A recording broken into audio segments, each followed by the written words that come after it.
we are discussing Gita, and Comrade Tuhin and Comrade Praveen, both of them already stated that what is the significance and importance to discuss Bhagavad Gita. And from my point of view, that that when Narendra Modi came to the power in 2014, he said that whatever India gave to the world, the most important thing is Bhagavad Gita. And when Narendra Modi, like people say that Bhagavad Gita is the most precious thing to them. And at the same time, we can see that what Comrade Praveen already said, that many people, including the freedom fighters, many freedom fighters, and those who used to belong to the most radical section of the freedom fighters, they also used to read Gita, and used to get their inspiration from Gita in the struggle against colonialism. So this weakness to Gita, many people today in radical camp, including in communist camp, they are having in their minds. They inherit this limitation. Limitation means this weakness to Gita. So this is the reality. And at the same time, we are seeing that that Gita is also a text which can be considered as one of the pillars of the Brahmanistic ideology of our country, which Brahmanistic ideology is basically the ideology of the ruling class of our country. And therefore, it is very much necessary today to discuss Gita, what is the true essence of Gita, Bhagavad Gita. So this is, for this reason, RCF and CAMP has undertaken this study. And I will put forward a short presentation before you. And as far as the language is concerned, Comrade Tuhin is much better if he would translate it in Hindi. But I feel that it will be a difficult thing to simultaneously translate what I will say in English in Hindi, as far as Gita is concerned. So therefore, I will give a translation in Hindi. I will speak in English and Hindi, although it is a challenging task for me to switch from one language to another, especially when we are discussing a theoretical subject, Bhagavad Gita. Comrade और दोस्तों, आज का जो हमारा subject है study class का भगवद गीता के ऊपर, इसका क्या महत्व है, ये लेके जो हम लोग आज स्टडी कर रहे हैं, जो कैम और आरसीएफ के तरफ से ये स्टडी, ऑनलाइन स्टडी जो बुलाया गया है, इसका महत्व क्या है, इसका जरूरत क्या है, इसके बारे में कॉमरेड तुहिन ने और कॉमरेड प्रवीण ने आप लोगों के सामने रखे हैं। हम लोग देखें कि ये जो गीता, आप लोग जानते हैं कि 2014 में जब नरेंद्र मोदी जब सत्ता पर आए, तब उन्होंने ये कहा था कि भारत ने दुनिया को जो चीज दिए हैं उसमें सबसे महत्वपूर्ण है भगवत गीता। तो हम लोग ये जानते भी है कि हमारे देश का जो अभी जो फैसिस्ट सरकार है और उसके पीछे जो आरएसएस है, जो ब्राह्मणिस्टिक जो फोर्सेस है, उनके लिए गीता एक बहुत ही महत्वपूर्ण टेक्स्ट है। ऐसा भी है कि कुछ ब्राह्मणिस्टिक जो संगठन है, उनके तरफ से ये मांग बार बार आ रहे हैं कि गीता को हमारे देश का जो नेशनल बुक के रूप से इसको ग्रहण करना चाहिए। ऐसा भी बात आ रहा है। दूसरे तरफ हम लोग ये भी देख रहे हैं कि आज गीता का ऊपर बहुत सारे रेडिकल कैंप के लोग, हमारे देश का जो स्वतंत्रता संग्रामी लोग जो थे, उसके अंदर में जो रेडिकल व्यक्ति थे, वो लोग भी गीता से उनको प्रेरणा मिले थे। गीता के ऊपर बहुत ही कमजोरी आज भी हम लोग देखेंगे कि कम्युनिस्ट कैंप में भी, रेडिकल कैंप में भी है। तो इसीलिए गीता का स्वरूप क्या है, इसके ऊपर हम लोग को चर्चा करना पड़ेगा। जबकि हम लोग को ये मानना है कि हमारे देश का जो शासक वर्ग है, जो ब्राह्मणिस्टिक जो फोर्सेस है, उनके लिए गीता एक बहुत ही महत्वपूर्ण टेक्स्ट है। भाषा के बारे में आज हम लोग इंग्लिश हिंदी दो बाइलिंगुअल है आज का जो स्टडी। तो इसमें ये बहुत अच्छा होता कि कॉमरेड तुहिन अगर हिंदी में ट्रांसलेट करते, लेकिन हम ये डिस्कस किए हैं कि गीता के ऊपर जब हम लोग चर्चा कर रहे हैं तो साइमल्टेनियस ट्रांसलेशन में कुछ प्रॉब्लम हो सकता है। तो इसीलिए मैं इंग्लिश हिंदी दोनों लैंग्वेज में ही बात रखेंगे। और कोई जगह अगर कॉमरेड तुहिन को ऐसा लगे कि इसमें थोड़ा सा चेंज करना पड़ेगा, थोड़ा सा दूसरा रूप से इसको बताना पड़ेगा, तो कॉमरेड तुहिन इसको रेक्टिफाई करेंगे, इंटरवेन करेंगे। तो वो भी कॉमरेड तुहिन का एक रिस्पॉन्सिबिलिटी है, जिम्मेदारी है।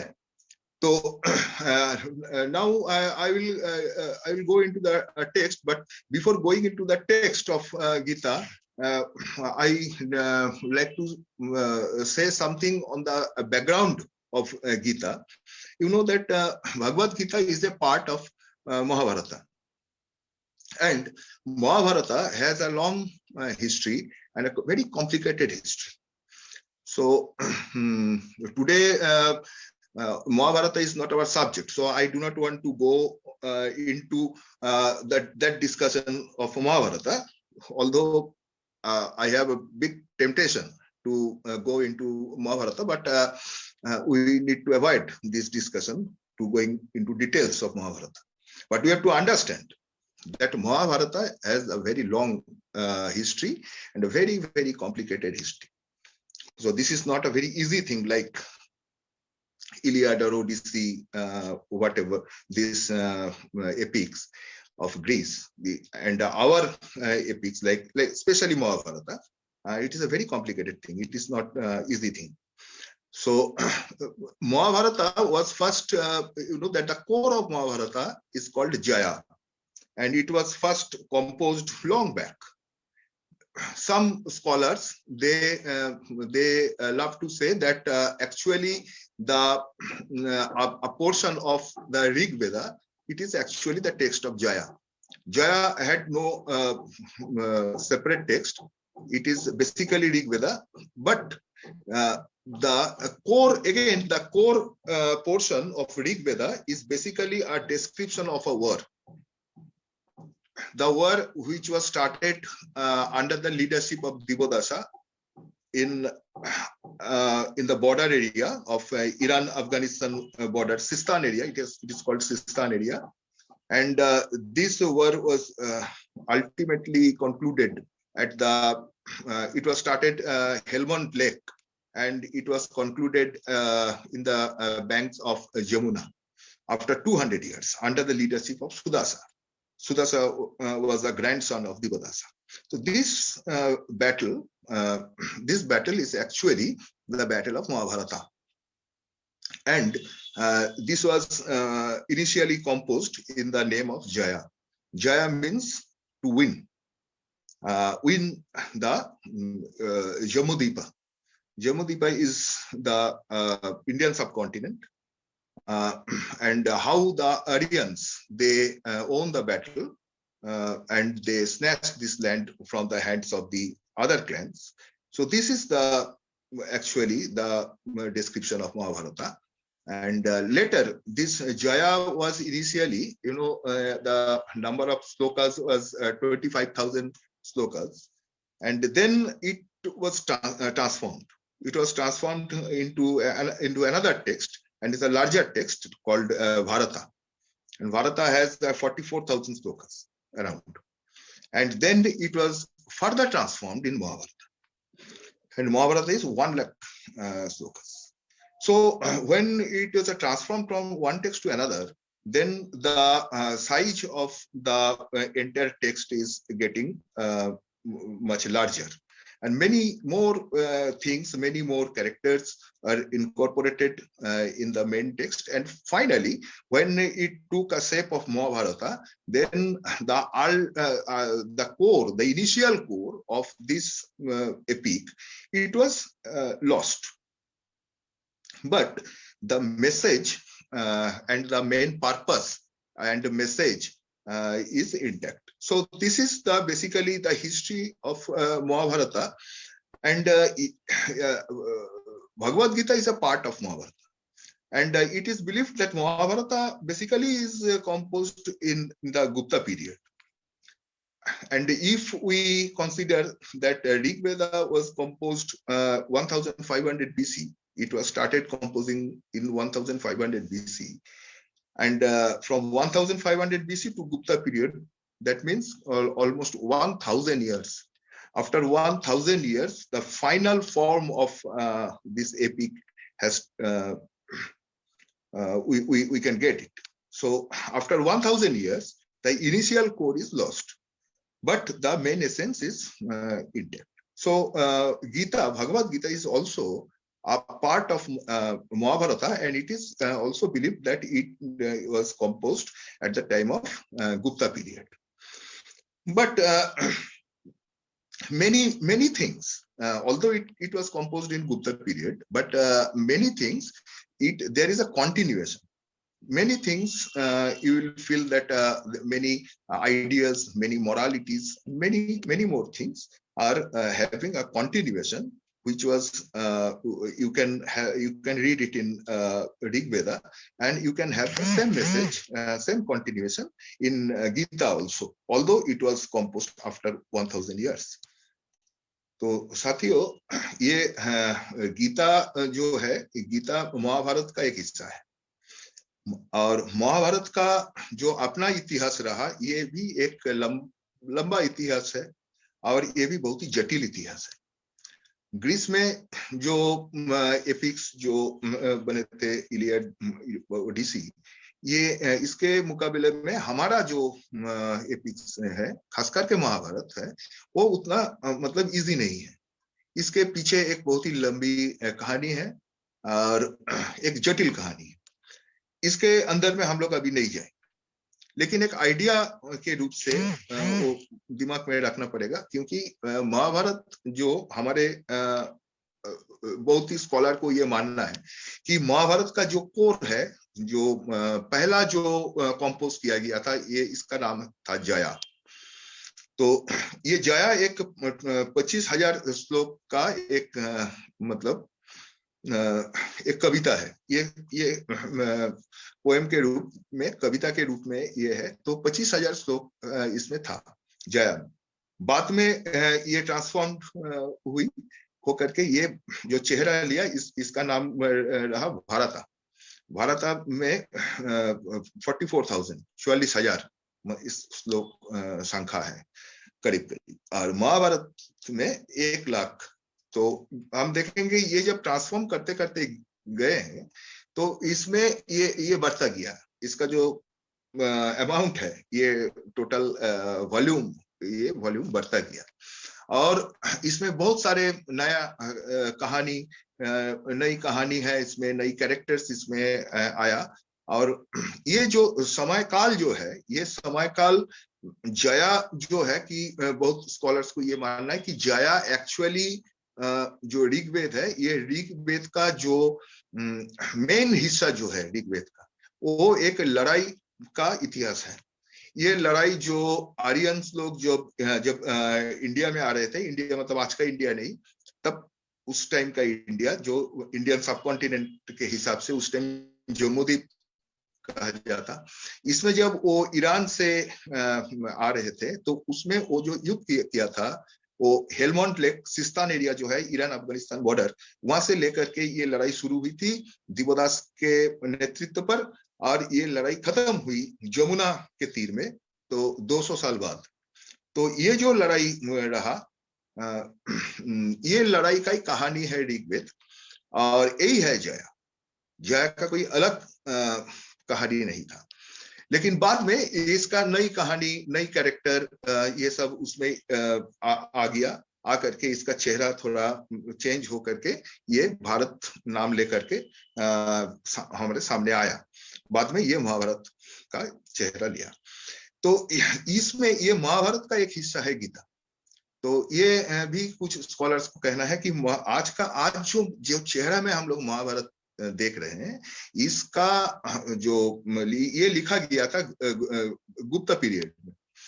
इसका मतलब यही है कि ऋग्वेद का अगर समय जो शुरू हुई 1500 BC, वहां से लेकर के ये जो 5th सेंचुरी AD गुप्त पीरियड, ये जो 1000 साल के बाद जब ये महाभारत जब एक आज का चेहरा ले रहा था, तो उस टाइम का जो शुरुआती उसका जो चेहरा था, वो चेहरा में जो कैरेक्टर था वो सब कैरेक्टर इसमें खो गया, नया कैरेक्टर आ गया। लेकिन इसका जो मेन जो मैसेज है और मेन जो उसका एसेंस जो है, मैसेज जो है, ये इसका एक कंटिन्यूएशन इसमें हम लोगों को देखने को मिलेगा।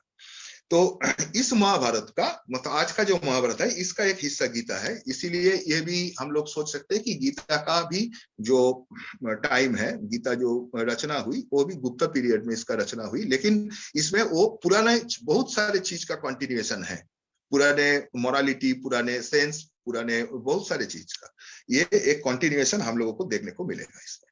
तो ये सब ये एक बहुत ही कॉम्प्लिकेटेड इसका जो इतिहास है, ये दिमाग में रखते हुए अगर हम लोग जब गीता में जाएंगे, तब हम लोग देखेंगे कि इसमें हम लोग क्या देखेंगे, इसमें हम लोग आएंगे। तो comrades, the structure of Gita is the text. The structure of the text is that there are more than 1000 slokas. It's divided in 80 chapters. And the first chapter is a dilemma. The war of Mahabharata between the Kauravas and Pandavas was was going to be started, but it could not be started. Why? Because both of the militaries, that Kauravas and Pandavas, they entered in a particular place where the war supposed to be taken place, that is in Kurukshetra, and they took positions. Two militaries they took positions, but the war could not be started. Why?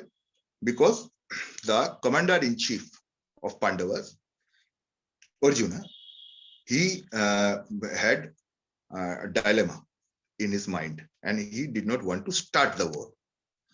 He asked many questions to Krishna, charioteer, and he asked many questions, and he had many dilemmas in his mind.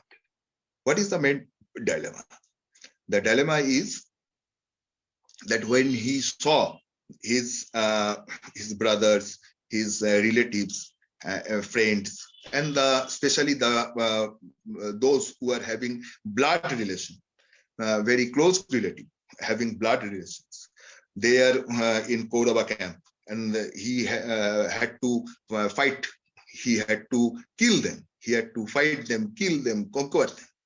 When he saw and understood, realized this reality, then he did not want to start the war. Why? Because he said that I cannot do that.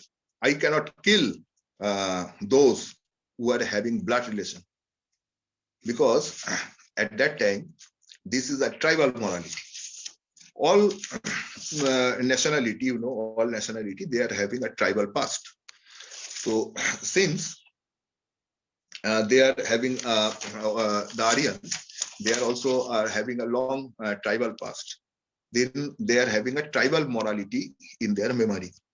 The tribal morality is that you should not kill those who are having blood relation. within the clan. Nobody can kill. This is a very this is like a sin. So you cannot do that. So he said, Arjuna said that Krishna, O Kesava, as I behold, come here to shed their common blood. Common blood. They and I, we are sharing a common blood. To shed their common blood of our kin. O Kesava, not of good can spring from mutual slaughter. When a mutual slaughter takes place within a clan between two relatives of having sharing the same blood, common blood, it will not give any good result. So this is basically a tribal morality which was reflected in Arjuna's dilemma. And he clearly stated that better to live on beggar's bread with those we love alive, then taste their blood in rich feast spread and guilty survive. It is much better to live on begging, but happily live with the relatives, with the persons we love, instead of killing them for something good, something something wealth, or anything valuable in this world. For this, if we kill our beloved people, so it is not good. It is much better to live by begging. So this was Arjun's dilemma, Arjun's question, his main subject of this is a very, very important thing. When we see Gita sociological angle, and especially from the historical materialist angle, then we will see that this is a common call of humanity, common sentiment of humanity from the ancient time until this day. But Arjuna, Krishna, he had to at that time he had to break this morality. He wanted the war. Gita basically is a justification of war. Anyone can interpret in like anything. Interpretation can be manifold, many types. But this is the basic thing of Gita, that Gita is basically a justification of war. Krishna gave logic, philosophy to Arjuna that why he should fight. What is the justification of battle? What is the logic of killing his brothers, his kinsmen, his close relative, a person having common blood, beloved person? What is the justification of killing them? Krishna supplied this logic, this philosophy, and this is Gita. So gradually we'll enter into it, but this is the thing. तो हिंदी में comrade पहले अर्जुन शुरू का जो chapter है गीता का 1000 से ज्यादा श्लोकास है और 18 चैप्टर्स में 18 चैप्टर्स में वो डिस्ट्रीब्यूटेड है. उसमें जो पहला चैप्टर को बोला जाता है, जो एक्चुअली ये इसका नाम है अर्जुना विषाद योगा, संशय, डायलेमा. अर्जुन का मन के अंदर में ये संशय पैदा हुई कि जब कुरुक्षेत्र में जब पांडव और कौरव ये दोनों का जो मिलिट्री ये वहां पे अपना अपना पोजीशन लेके खड़ा हो गया. युद्ध शुरू होने वाले थे लेकिन युद्ध शुरू नहीं हो रहा है. क्यों? क्योंकि जो सेनापति है कौरव का, ये पांडव का, अर्जुना, वो युद्ध शुरू नहीं करना चाहते क्योंकि उनका अंदर में ये संशय है. क्या संशय था? ये संशय था, ये डायलेमा था, और कृष्ण के प्रति उनका जो सवाल था कि केशव, मेरा सामने हम जो लोगों को देख रहे हैं, ये लोग है जिसका जो ब्लड जो है, खून जो है, ये मेरा जो खून है ये एक ही है। हम लोग का अंदर में एक ही खून बहता है। तो अभी हम कैसे ये लोगों को मार सकते हैं? इससे तो अच्छा है कि अगर भीख मांग के हम लोग खाना खाएं, लेकिन जिसको प्यार करते हैं, जो हमारा जो सजन जो है, ये सजन के साथ, ये हमारा रिलेटिव्स के साथ हम लोग एक साथ में रहे, अगर चाहे भीख मांग के खाए, ये क्या अच्छा नहीं है? हमको तो लगता है ये अच्छा है। किससे अच्छा है? कि उनको मार करके धन दौलत और ये दुनिया में जो चीज को बहुत ही मूल्यवान समझा जाता है, माना जाता है, उसको पाना, वो राज करना, एक एक किंगडम, एक वेल्थ, इससे तो कहीं गुना अच्छा है कि हम लोग भीख मांग के खाएंगे, लेकिन हम लोग एक साथ में रहेंगे प्यार मोहब्बत के साथ। ये अर्जुन का कहना था। तो ये हम लोग जानते हैं कि मानवता का ये एक पुराने टाइम से लेकर के आज तक ये मानवता का प्रधान बात है, प्रधान मैसेज है। इसके खिलाफ में कृष्ण अपना जो लॉजिक जो है ये दे रहे थे कि क्यों तुमको उसको मारना है। कृष्ण युद्ध चाहते थे। गीता के बारे में बहुत सारे व्याख्या है, लोग अपना अपना व्याख्या रखते हैं, लेकिन असलियत में ये गीता का जो कहानी है, गीता का मतलब मेन टेक्स्ट जो है, ये एक युद्ध का लॉजिक क्या है ये सप्लाई किया है। और ये कृष्ण ने ये सप्लाई किया अर्जुन को कि तुमको मारना है, तुमको युद्ध करना है, और क्यों करना है वो भी उन्होंने बताया। तो this is that is why this is the basically a justification of war. But now in second 2.9 in the second chapter, we will go now in the second chapter. The second chapter is Sankhya Yoga. When in this Sankhya Yoga, in this chapter, now Krishna started giving his logics and his justification to Arjuna. And before going into the essence of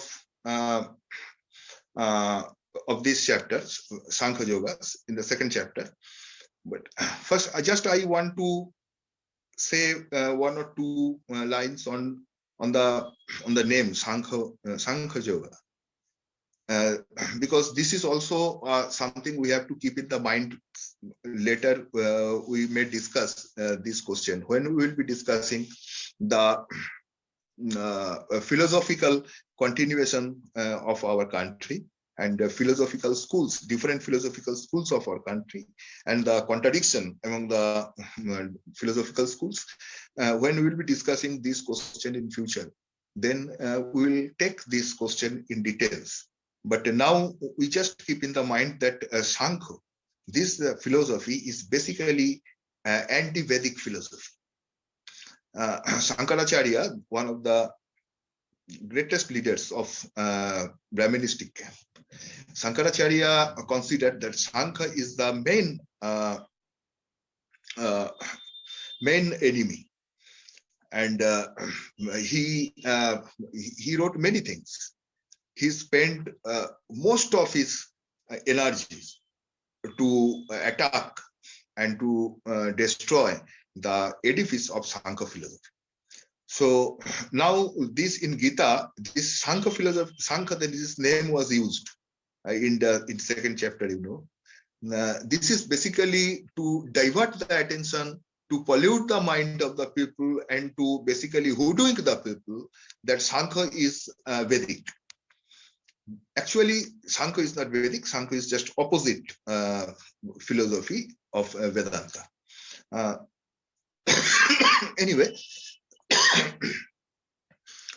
in this chapter, in this second chapter, Krishna started giving his logic to Arjuna, that why he should fight. And here is the main essence of Gita.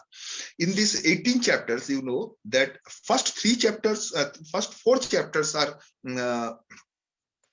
is the main essence. It carry.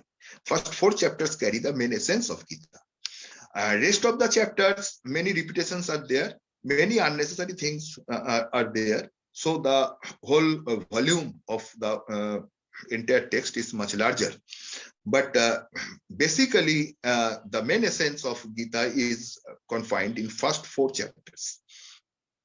So, in the second chapter, Krishna started giving his logic, and he first in 2.11 chapter, sloka number 2.11, in the 11 slokas of the second chapter, he launched his counterattack to Arjuna.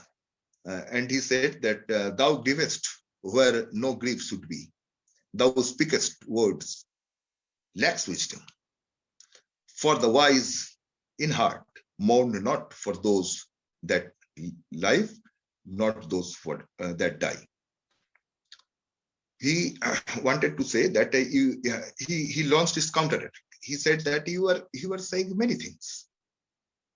You were saying many things, and you are saying like vice versa, but you do not know that basically those who are wise in heart, they do not mourn for nobody, for those who are alive, and for those who are dead, they do not mourn.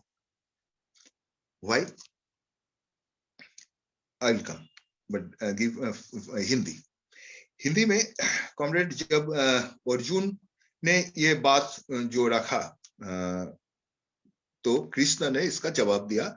ये second chapter में, गीता का जो 18 chapter है, इसमें पहला जो 4 chapters सबसे important है। बाद में जो बाकी के जो चैप्टर्स है, इसमें ये बहुत ही रिपीटेशन है और बहुत अननेसेसरी चीज भी इसमें है, लेकिन मेन एसेंस जो है गीता का, ये पहला 4 चैप्टर्स अगर किसी ने उसको अध्ययन करेगा तो उनका जो एसेंस है, ये एसेंस समझ में आ जाएगा। तो सेकंड चैप्टर का नाम है सांख्य योग। सांख्य के बारे में एक चीज हमको अभी बताना है, बाद में कभी भी हम लोग इसको टेकअप करेंगे, जब हम लोग हमारे देश का जो फिलोसॉफी है, दर्शन का जो अलग अलग स्कूल तैयार हुआ, अलग अलग सेक्ट तैयार हुआ, इसके बारे में जब हम लोग चर्चा करेंगे, इसका अंतर्विरोध के बारे में चर्चा करेंगे, एवं और आज के दिन में इसका क्या महत्व है, इसके बारे में भी जब चर्चा करेंगे, तब इसका डिटेल्स में हम लोग जाएंगे। लेकिन सांख्य जो एक्चुअली जो सांख्य फिलोसॉफी है, ये वेद का विरोध में अपना बात को प्रकट किया था। ये वेद विरोधी है, तो लेकिन सांख्य नाम को इसको यूज किया गया सेकंड चैप्टर में, गीता का सेकंड चैप्टर में यूज किया गया इसलिए क्योंकि एक भ्रम तैयार करने के लिए। सांख्य हमारा है, ये जो भ्रम है, ये भ्रम को प्रस्तुत करने के लिए, तैयार करने के लिए ये सांख्य ये नाम को यूज किया गया था। तो जो भी है, इसका अंदर में हम लोग आएंगे कि ये जो सेकंड चैप्टर का जो श्लोक नंबर 11, यहाँ पे कृष्णा अपना बात शुरू किया। पहला चैप्टर्स में और सेकंड चैप्टर का भी पहला 10 श्लोक में अर्जुन अपना बात कहा। अभी 2.11 2.11 श्लोक में कृष्णा अपना बात को रखा। काफी अटैक किया, काउंटर अटैक किया उन्होंने अर्जुन को, और बोला कि तुम बहुत चालाक बात कर रहे हो, जबकि तुमको ये मालूम नहीं है, जो ज्ञानी व्यक्ति है, जो दिल से ज्ञानी व्यक्ति है, जो सच्ची में जो ज्ञानी व्यक्ति है, वो किसी के लिए शोक प्रकट नहीं करते हैं। जो लोग जिंदा है उसके लिए भी नहीं करते, जो लोग जिसका मृत्यु हुआ है उनके ऊपर भी उन्होंने शोक प्रकट नहीं करते हैं। क्यों? Because कृष्णा ने एक लॉजिक रखा, Krishna put forward a logic. The logic was not at all new thing. It was already is an old thing, and it was already, we can see that in the whole Upanishad, entire text of Upanishad, we will find this logic. I like to give one or two sentences to give an idea on Upanishad. Upanishad basically Vedant. Vedant is basically a part of the Vedas.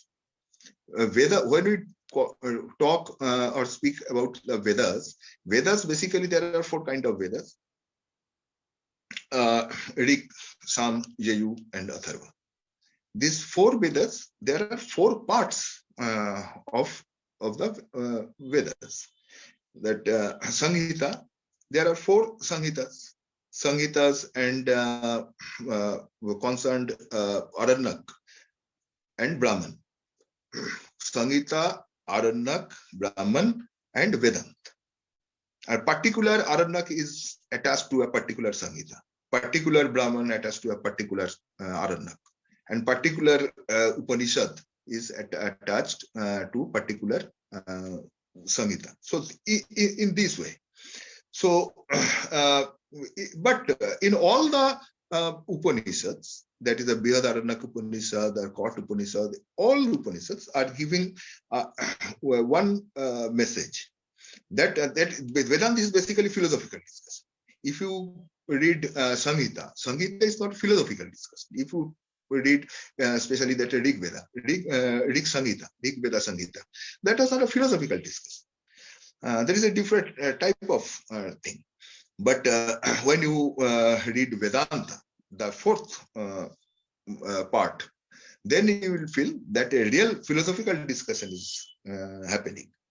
And in this philosophy, Vedantic philosophy, this is called Upanishad, this Vedantical Upanishad, and this Vedantic philosophy is basically giving an idea that this is all are Brahma. There is a dualism, monoism, there are a lot of things, but I am not going into details of this. For to make the thing easier, now we are discussing monoism, that is Advaita Vedanta. Advaita Vedanta means single.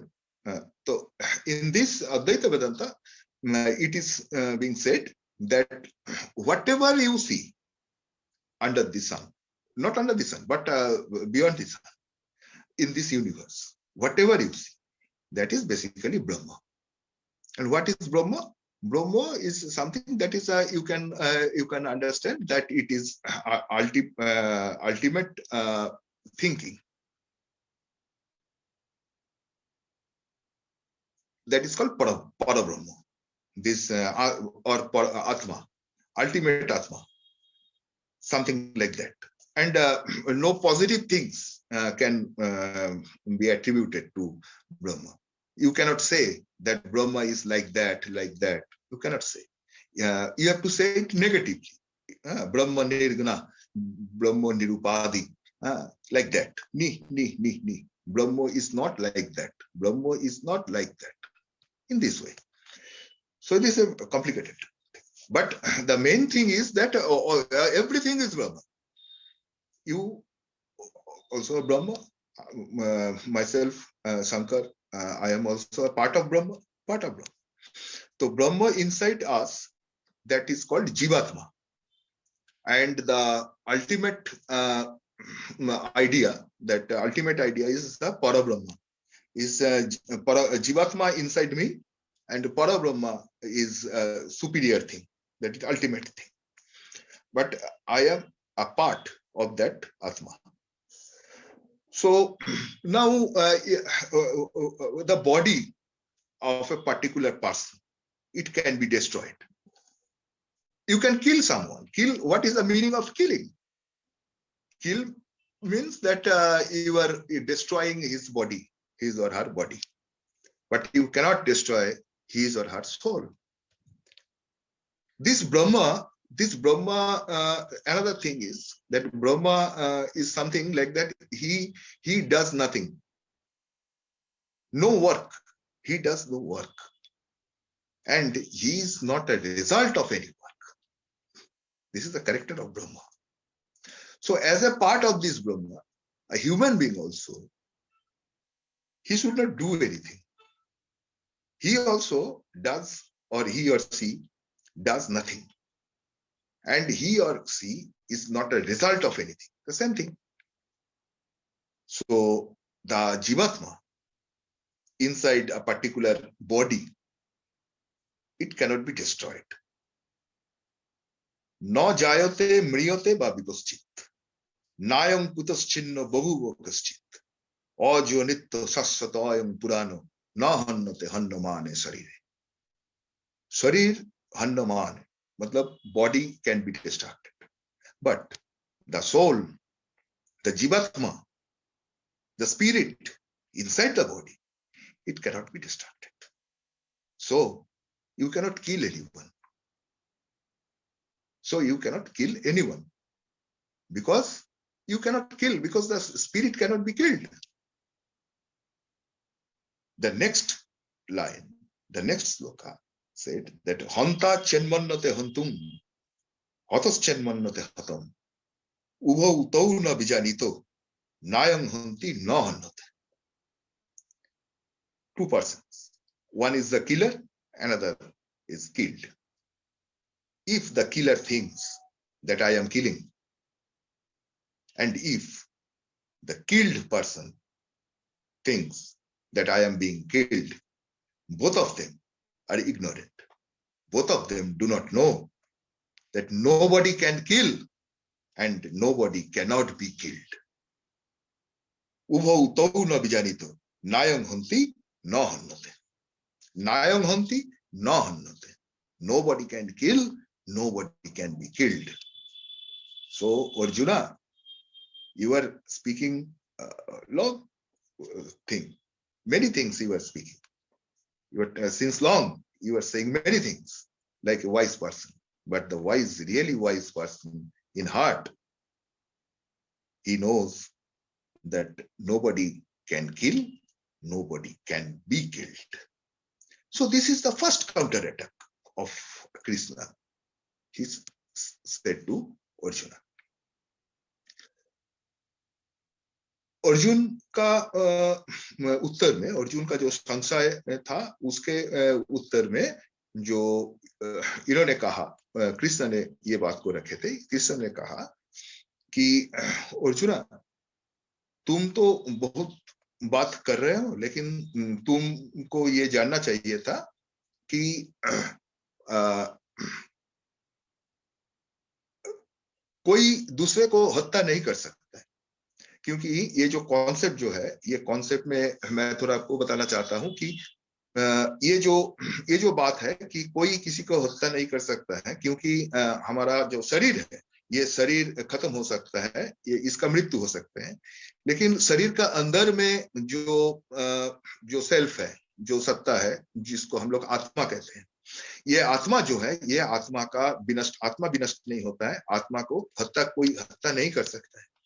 तो ये जो concept जो है, ये concept कोई नया concept नहीं था। गीता का जब रचना हुई उस टाइम में, उसके बहुत ही पहले वेदांत में इसका ये बात आया था कि वेदांत जो है कि वेद का जो चौथा वेद, मतलब संहिता, आरण्यक, ब्राह्मण एंड वेदांत, ये जो चौथा जो चीज है, चौथा जो हिस्सा है, इसमें वेदांत है।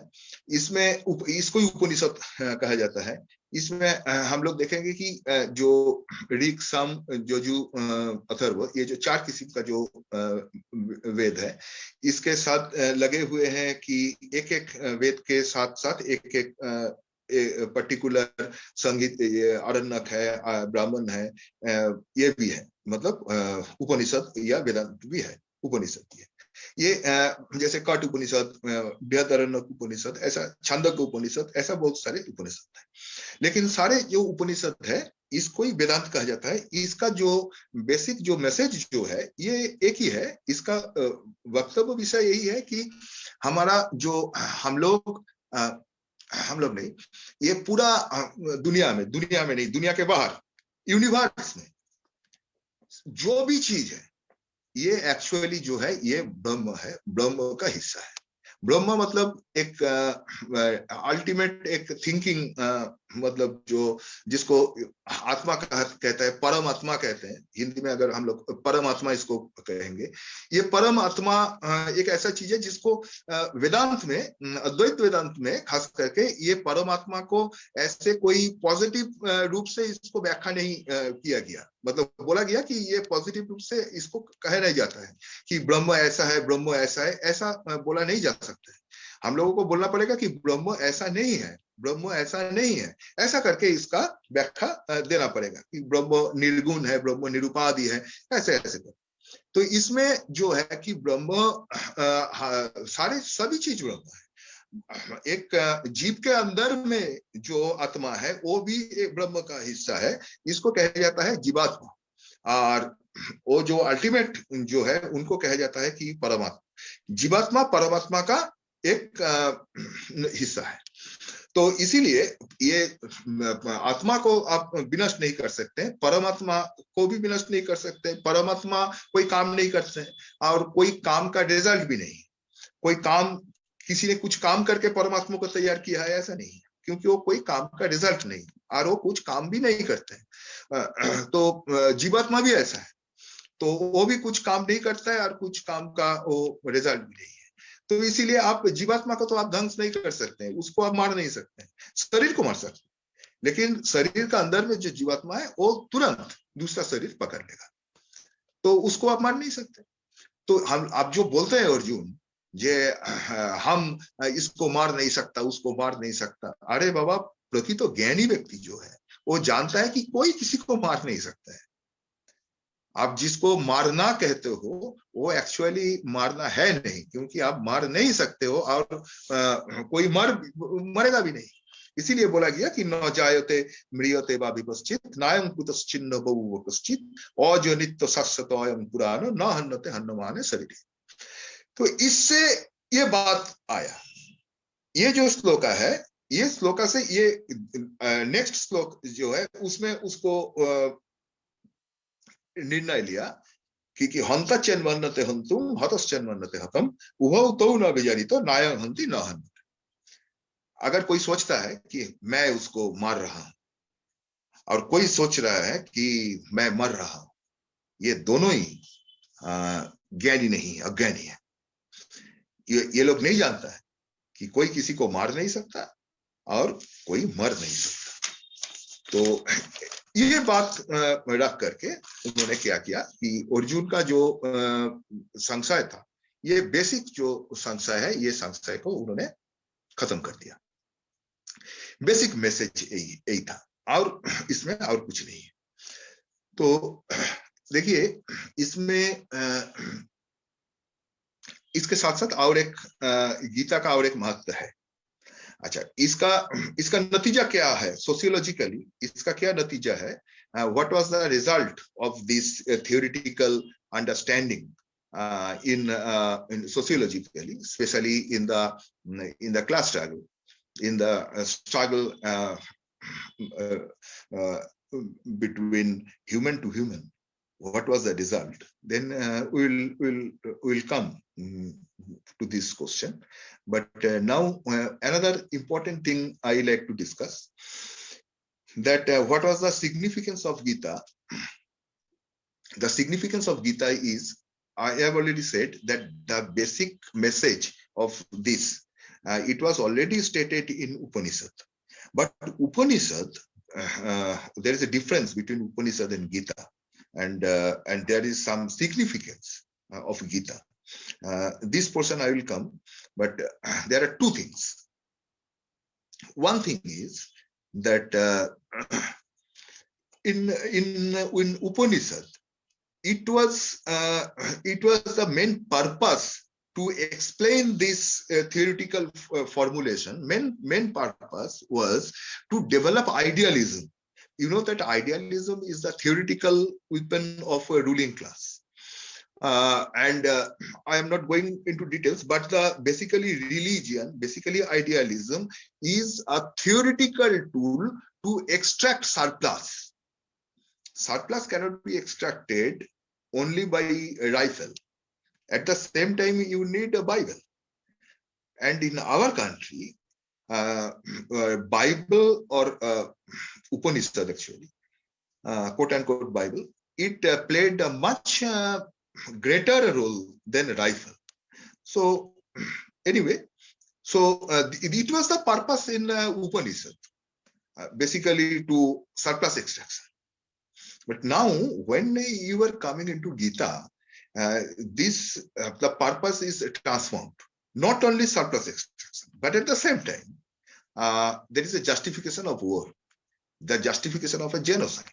You can kill without any feeling of guilt.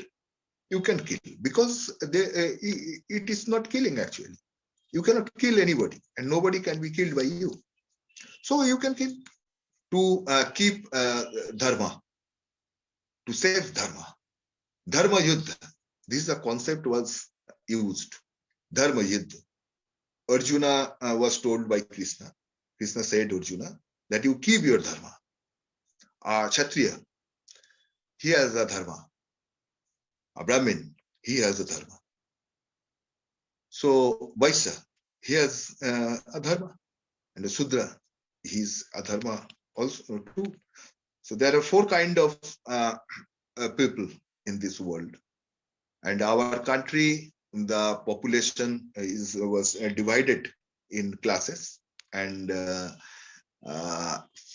class division of our country is basically took a form of the caste division. I mean the Varna division at that time, initially. Now gradually it took a complicated form, but initially very clearly in our country, the class division took a form of Varna division. So Arjuna reminded this thing to Krishna. Krishna reminded this thing to Arjuna that you are a Kshatriya, and as a Kshatriya, as a member of this Kshatriya group, Kshatriya class or Varna, you have a dharma, you have a duty, you have a dharma. The Sudra has a dharma. What is the dharma of the Sudra? To serve other three Varnas. The dharma of Vaishya, what is that? Economic activity of the society. The economic activity and the physical activity, all these activities will be done by Vaishya and Sudra. They will produce the wealth. They will serve the ruling people. And Brahmin and Kshatriyas, they are the rulers. They will extract the surplus by using this concept, this Vedantic concept, and at the same time, they will fight each other for a kingdom, to expand a kingdom, to expand their rule, and to continue their rule over the people. This was the dharma of the Kshatriya, and this dharma, to save this dharma, you can kill anybody. Dharma Juddha. This is called as Dharma Juddha. Later, this Dharma Juddha took a different form. It was not limited only in Brahma-Kshatriya conflict, but it was expanded into the conflict between religions, especially the fight against the people, against the most radical section of the people. You can fight them, you can kill them, you can imprison them, you can do whatever you think. Why? Because the justification is given. Basically, you cannot kill anybody. This is the logic of Dharma Juddha, this justification of the Dharma Juddha. And Gita is supplied this thing to the people. So now, this is the one thing, and you know that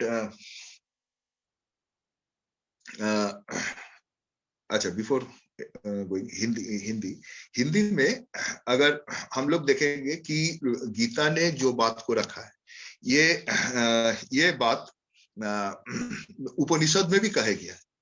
लेकिन उपनिषद का जो purpose था, उपनिषद का समय में जो purpose था, ये जो भाववाद जो है, आइडियलिज्म, रिलीजियन और ये ब्रह्मवादिन, ये जो बात जो है, ये बात को तैयार करना, प्रस्तुत करना, इसको पॉपुलराइज करना, इसका पीछे जो पर्पस था, मेन पर्पस था, वो था सरप्लस एक्सट्रैक्शन। मतलब जो अतिरिक्त जो है, ये उत्पादन में जो अतिरिक्त है, ये अतिरिक्त को हाथ में हम कैसे ला सकते हैं, कि इसमें राइफल से खाली नहीं होता है, उसके साथ साथ बाइबल का भी जरूरत पड़ता है। ये जो बाइबल का जरूरत जो है, आइडियोलॉजिकल वेपन जो है, ये सरप्लस एक्सट्रैक्शन का शोषण जिसको कहते हैं, वित्त नीति में जिसको शोषण कहते हैं, इसके लिए जो आइडियोलॉजिकल टूल का जरूरत है, इसके लिए हम लोग देखेंगे कि उपनिषद का टाइम में ये भारतीय रूप जो है, चेहरा जो है भाववाद का, इसका प्रस्तुत हुई। लेकिन गीता में इसमें और एक कदम आगे चल करके गीता में ये बात को भी रखा गया कि तुम इनको हत्या कर सकते हो, शरीर को हत्या कर सकते हो, लेकिन आत्मा को हत्या नहीं कर सकते हो। इसीलिए तुम अपना जो धर्म जो है, अपना धर्म को रक्षा करने के लिए तुम किसी को भी हत्या। अर्जुन को कृष्ण ने बार बार कहा कि तुम क्षत्रिय हो, तुम्हारा धर्म है युद्ध करना। कोई क्षत्रिय ये बोल नहीं सकता कि मैं युद्ध नहीं करूंगा। समाज में जो बंटवारा हुई, जो क्लास डिवीजन जिसको कहते हैं, वर्ग विभाजन जिसको कहते हैं, ये वर्ग विभाजन हुई हमारे देश में। ये वर्ग विभाजन वर्ण विभाजन के रूप से हुई, वो चेहरा लेकर के हुई, ब्राह्मण, क्षत्रिय, वैश्य, शूद्र। शूद्रों का भी अपना धर्म है। वो क्या है कि तीनों और तीन जो वर्ण है, इसको सेवा करना, इसको ये तुमको करना पड़ेगा। वैश्य का भी धर्म है। वो क्या है कि जो आर्थिक जो इसका जो प्रोडक्शन जो है, प्रस्तुत करना, वित्त नीति का जो सारे जो चीज है, जिसको प्रोडक्शन, मतलब प्रोडक्शन एंड रिप्रोडक्शन, ये जो है, ये इनका था, मतलब इनका धर्म है। इसको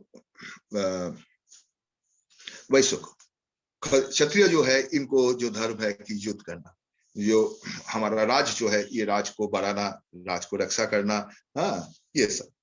तो और ब्राह्मण का जो है कि वो जो देवता जो है, देवता के साथ कांटेक्ट रखना, राजा और नीचे राजा और ऊपर में देवता, बीच में है ब्राह्मण जो कांटेक्ट रखता है।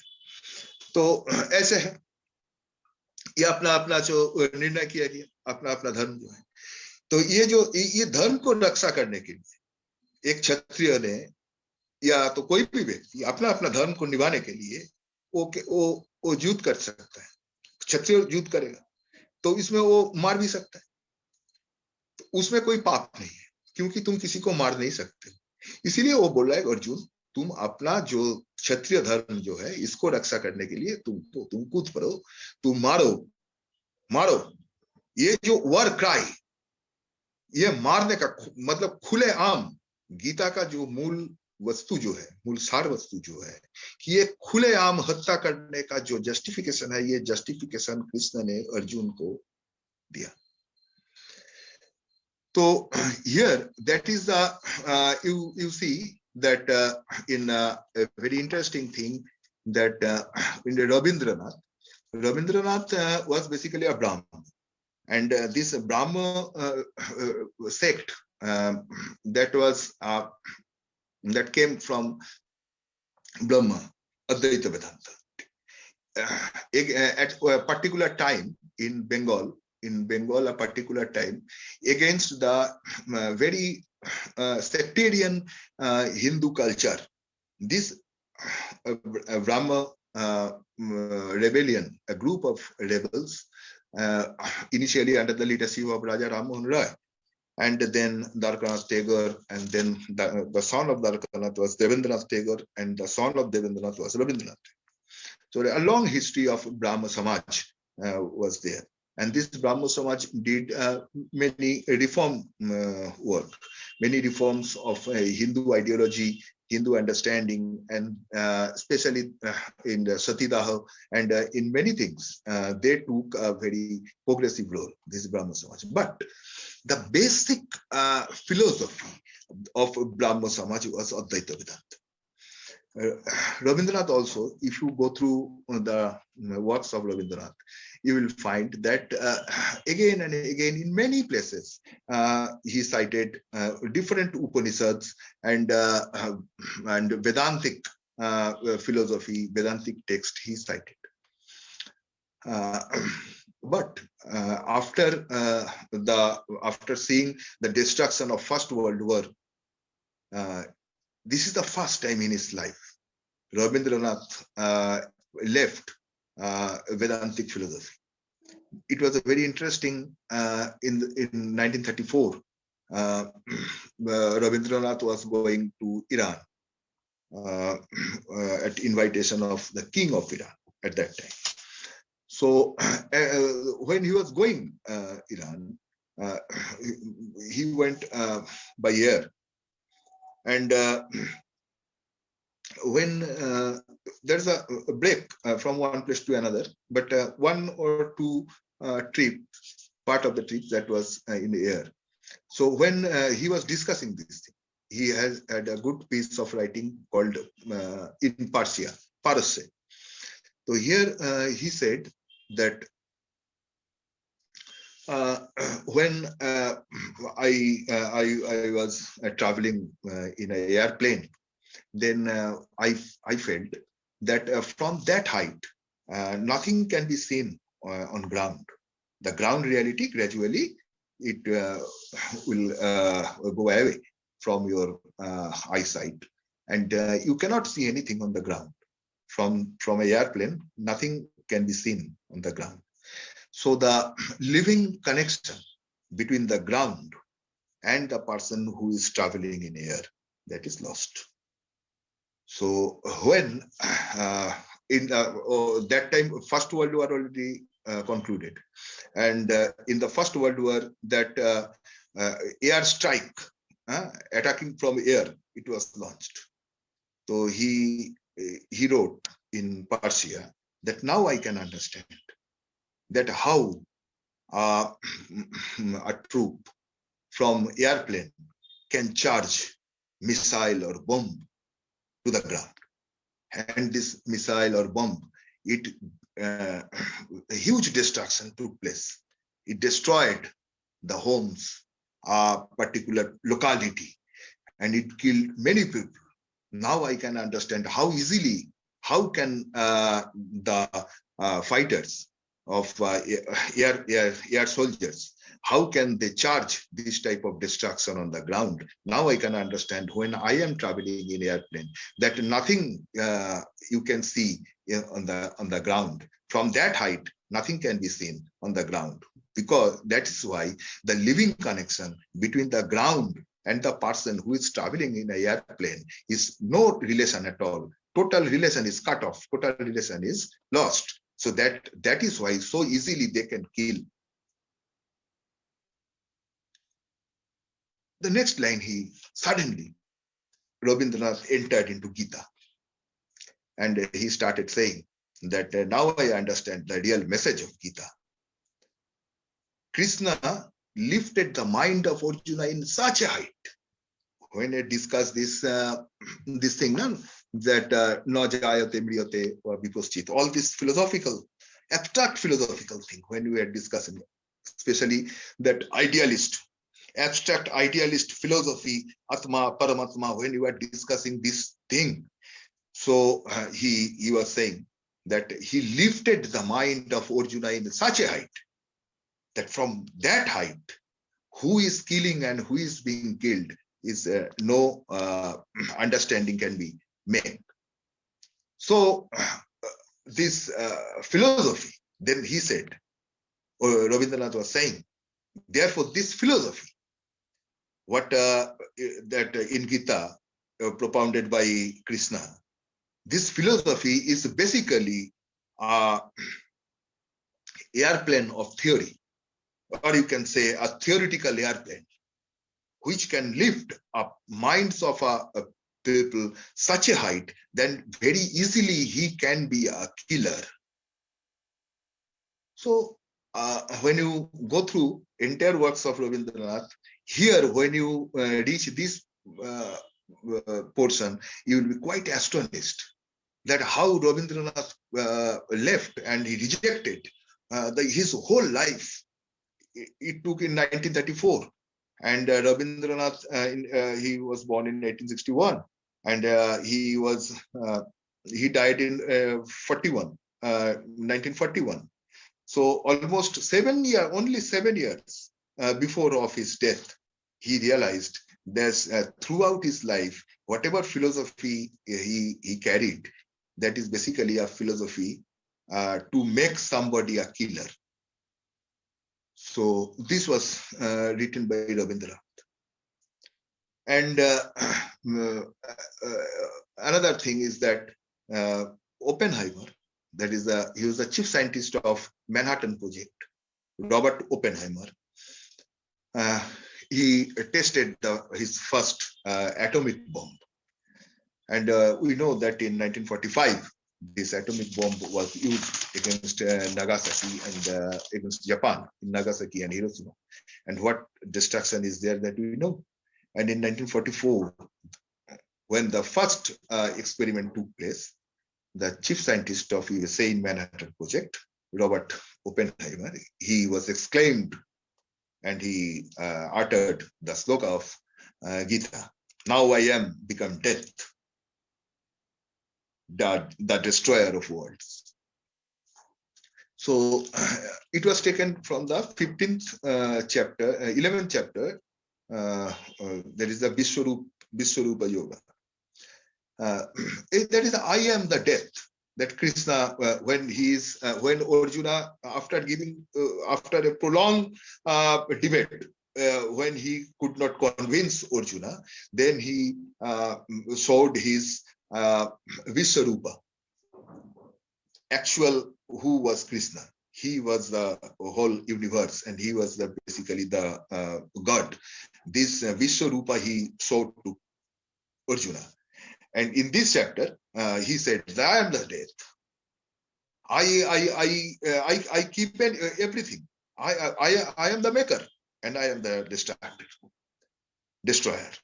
So this is the thing, and this is the same thing was exclaimed by Oppenheimer. This after just 4 years of death of Rabindranath. So, comrade, this is actually the significance of Gita, that he converted people easily into a killer without a feeling of guilt. तो साथियों, इसमें हम लोग देखेंगे कि ये बात जो हम लोग चर्चा कर रहे हैं कि इसमें जो बात रखा गया है, इसका जो मेन मैसेज जो है, ये मेन मैसेज उपनिषद में भी है. लेकिन उपनिषद के टाइम से गीता में आकर के हम लोग देखेंगे कि गीता का और एक पर्पस भी रहा. सरप्लस एक्सट्रैक्शन जो था कि उपनिषद के टाइम में, उसके भी आगे चलते हुए और एक पर्पस रहा कि युद्ध जो है उसका जस्टिफिकेशन को वो उन्होंने हाजिर किया.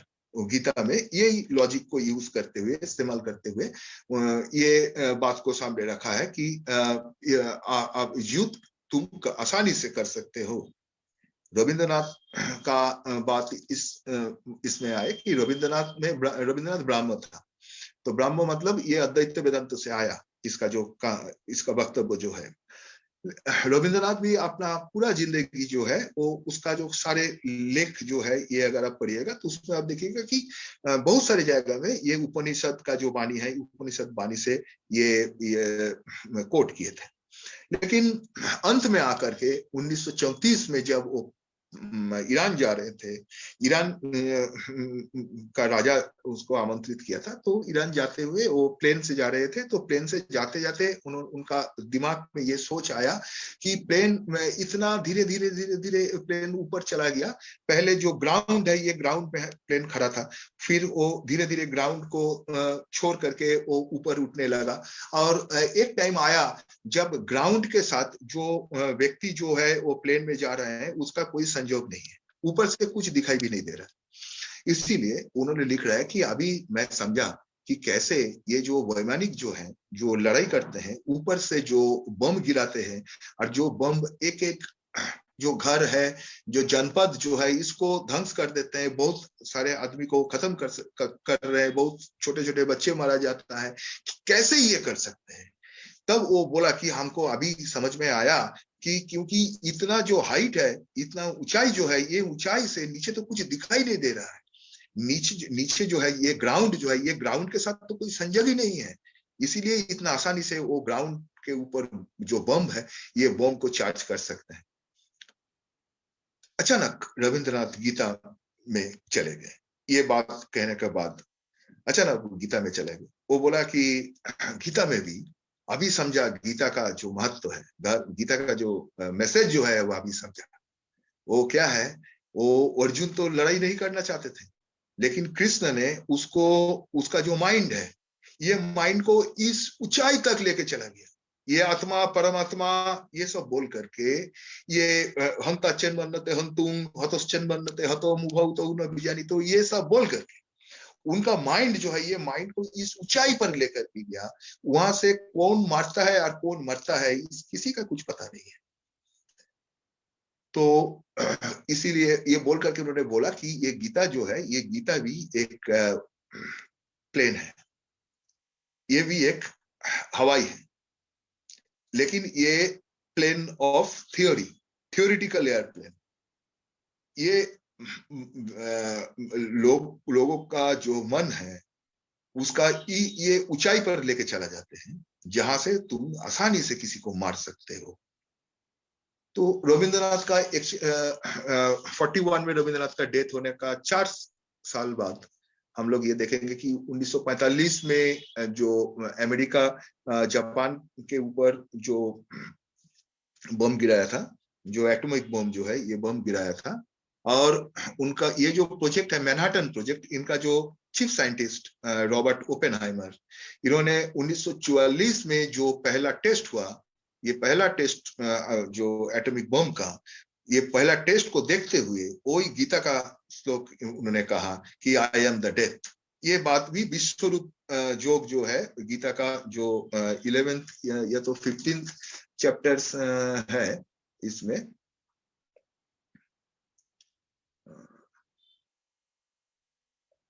11 चैप्टर, 11वां चैप्टर में जो विश्वरूप दर्शन योग है, इसमें अर्जुन को किसी से भी वो कन्विंस नहीं कर पाया। तो कन्विंस नहीं कर पाया जब, तब उन्होंने अपना चेहरा दिखाया, अपना असली चेहरा दिखाया कि वो गड है, वो विश्वरूप दर्शन दिखाया। तो ये जो इसका जो वर्णन है, उसमें वो ये कहना है उनको कि मैं ही मृत्यु हूं, मैं संहारक हूं, मैं ये जगत विदारक हूं, मैं मरता हूं, मैं ही ये जगत को तैयार किया, निर्माण किया, और ये जगत को मैं ही मरता हूं। ये जो उसमें बहुत सारे श्लोक्स हैं। तो ये जो यही रॉबर्ट ओपेनहाइमर ने जब उनका जो टेस्ट किया था एटॉमिक बम को टेस्ट करते हुए, जब वो चेहरा आया वो ध्वंस का, तब ये बात को उन्होंने कहा। तो बेसिकली हम लोग देखेंगे कि इसके साथ एक संजोग रहा, गीता के साथ युद्ध, गीता के साथ संहार, गीता के साथ एक व्यक्ति को बहुत आसानी से एक संहारक चेहरा देने का जो है, इसमें एक ये रहा, मतलब गीता का एक बहुत बड़ा योगदान रहा। ये एक बहुत बड़ा ये था। Equally, another thing that is that I am not going into details, but I am just I will be concluding my speech, just having a very short discussion on the contradiction between Gyan or Karma. You know that there are two type of sect, philosophical groups, philosophical sect. There are two types from Veda. From Veda, there are two groups. Another one is Mimamsak. The philosophy was called Purva Mimamsa, and Vedanta was called Uttara Mimamsa. These are two type of philosophical sect, though they considered Veda the supreme authority. But there is a contradiction. The Mimamsak, Purva Mimamsak, that was established by Jaimini. and there are later many scholars like Kumaril Bhatta, like people, they came in this sect. According to them, that is the karma is the main thing. And another sect, that is the Advaita Vedanta, Gaurupad, and many scholars in this sect also, like Gaurupad, Sankara, and many others. According to them, that is the knowledge is the main thing. So this Gyan versus karma, knowledge versus action. This was the a contradiction within the philosophical schools of who recognize Veda as supreme authority. Gita solved this contradiction. This is a theoretical and philosophical significance of Gita, because if you want to inspire somebody to enter into a war, that is basically a karma, an action. Therefore, you have to solve this contradiction, that which one is superior, karma or knowledge.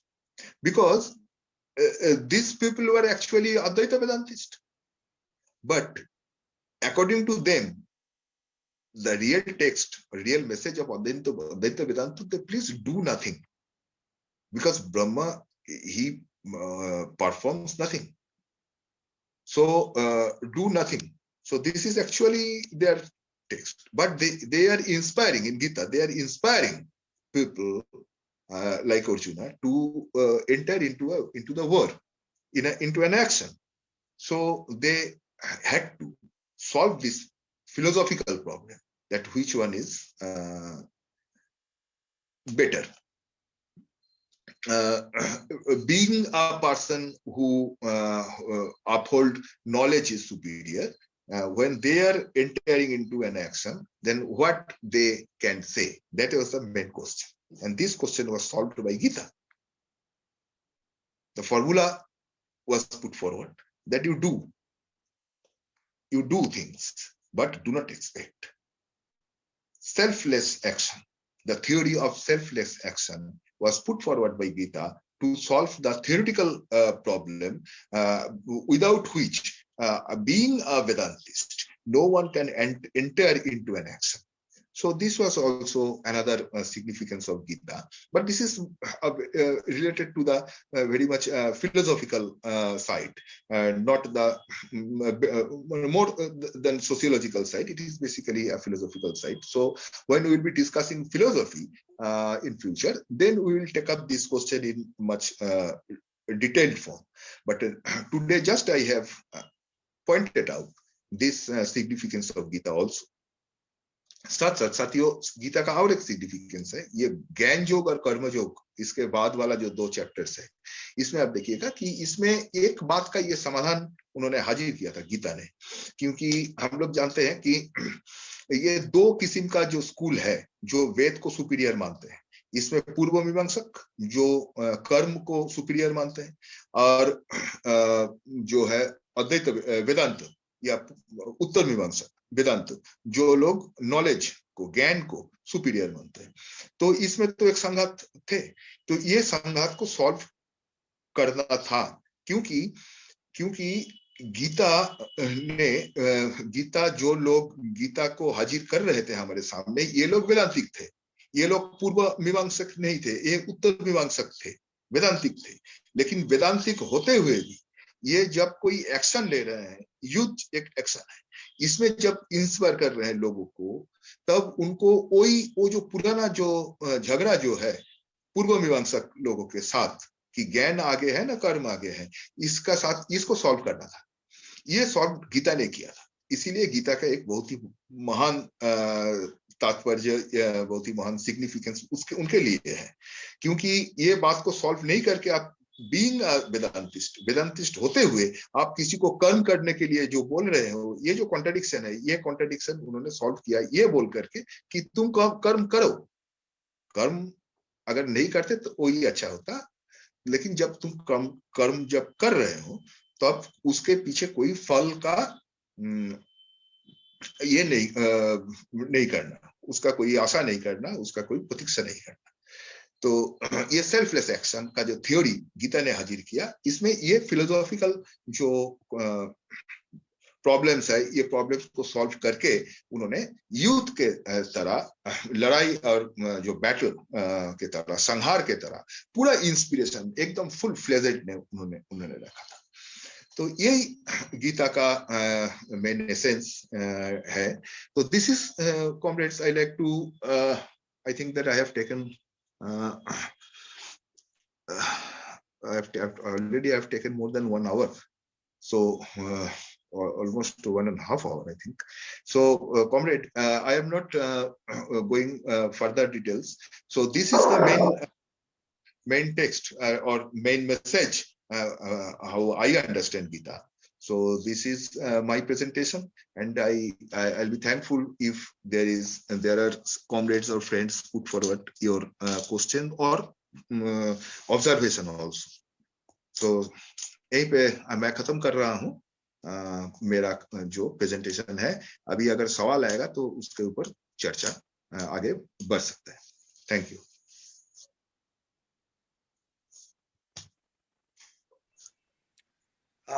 Praveen ji, Praveen, कुछ सवाल आया है मेरे पास, आपके पास सवाल है? नहीं, आपके पास जो सवाल आया है वो अच्छा, मेरे पास जो सवाल है और जो जिन्होंने भेजा उनका नाम भी बोल देता हूँ। पहला जो सवाल है, 2 सवाल किया है सुमंतो दास जी कलकत्ता के हैं, उन्होंने 2 सवाल किया है और उसमें पहला सवाल जो है बाद के सवाल से मिलता, मैं बता रहा हूँ। सुमंतो दास जी का सवाल पहला है कि period of Gupta period, for example years, any information, क्या ये मुझे ऐसा लग रहा है शायद वो कहना चाह रहे हैं क्या गुप्त काल में गीता का निर्माण हुआ है, उद्भव हुआ है, शायद ये है। दूसरा उनका कहना है कि was Shankaracharya at that time, ये भी है ना।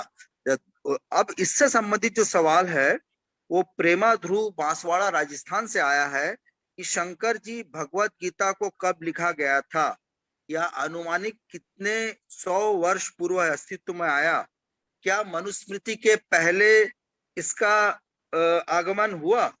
ये दोनों सवाल मिलता जुलता है, इसीलिए पहले दोनों सवाल का उत्तर देंगे, फिर दूसरा सवाल।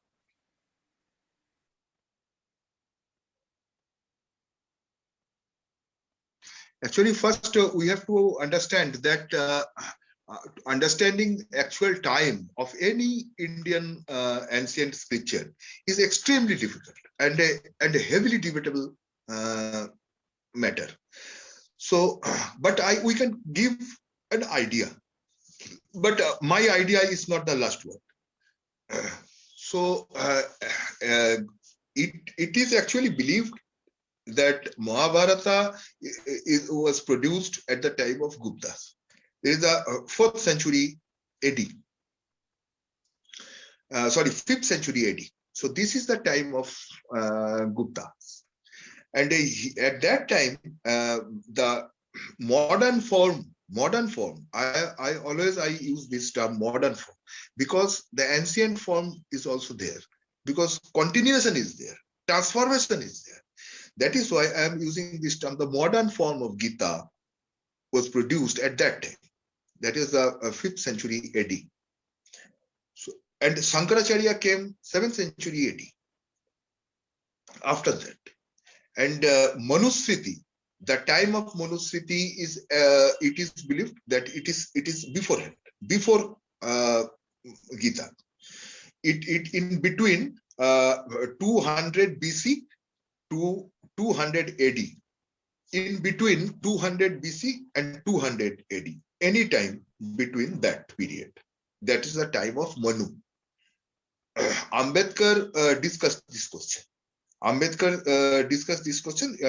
very clearly defined Manu with Pushamitra Sunga, Bharadwaj clan. So Pushamitra Sunga, the time of Pushamitra Sunga is most probably, as far I can remember, that 183 BC, when he killed. You can check in Google. When Pushamitra Sunga, he was a commander-in-chief of Mauryan and last Mauryan. Yes. Bihadrat was the last Mauryan king, and Pushyamitra Shunga was Brahmin. And these Mauryan people, they came from the so-called lower caste, and this Pushyamitra Shunga was Brahmin. There was a Brahmin revolt against this Mauryan empire, and the last king of Mauryan empire was Bihadrat. He was killed by Pushyamitra Shunga, and the man, ideological man of Pushyamitra Shunga was Manu. It was said by Ambedkar, and there are some, he put forward some supportive document also from Narad Sriti. He put forward some supportive documents, etc. We have already discussed this question in our book of Manu. That was also available in soft copy, so we can send anyone who is interested. But the thing is that after Manu came, that the Gupta period is in AD, 5th century AD, at the time of Guptas. At that time, it was believed that modern form of Mahabharata, it was composed, and as a part of that, that modern form of Gita was composed at that time. And after that was Sankaracharya. After 200 years, that is the time of the Sankaracharya. And Sankaracharya is also a very important person to discuss, and in future, definitely one day we will discuss on Sankaracharya, because today whatever we are saying Hindu, not Brahmin. Apart from Brahmin, whatever, say Dalits and OBCs people, they are all considered a Hindu. Comrade Praveen said this thing, pointed out this thing in his introduction. And this umbrella term, Hindu, and the Brahministic people, they are using this umbrella term Hindu to actually to perpetuate their rule, their Brahministic rule, to perpetuate their Brahministic rule over the whole population, using this umbrella term Hindu that was actually invented by Sankaracharya. So this is very important question, which in future someday we will discuss. But now the time frame, I have given an idea that the time frame. But again and again, I am saying that this is not anything, do not consider anything final. Always be open-minded, collect data, collect new this thing, etc. Okay. Okay,